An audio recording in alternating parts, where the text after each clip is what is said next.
مرد اور عورت کی نماز میں کیا فرق ہے؟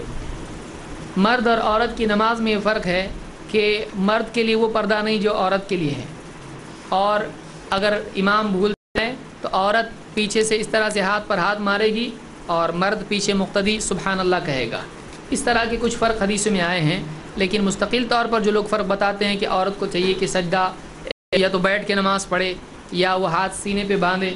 عجیب بات یہ ہے کہ سارا جھگڑا سینے پہ باندھنے کا شروع ہوتا ہے، اور عورتیں جو ہیں وہ سینے پہ باندھنے کے لیے ان کو کہا جاتا ہے، تو وہ کس دلیل پر ہے؟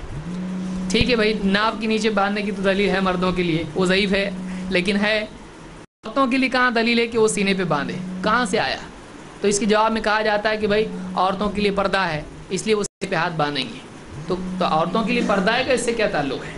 پھر رکوع میں کیوں نہیں ہے؟ رکوع میں پردہ نہیں ہے، سجدے میں پردہ نہیں ہے، اتحیات میں پردہ نہیں ہے، تو ہر حال میں سینے پہ ہاتھ باندھنا چاہیے۔ کیا نماز کے صرف قیام میں عورتوں کے لیے پردہ ہے، باقی حالتوں میں بے پردہ ہو سکتی ہیں؟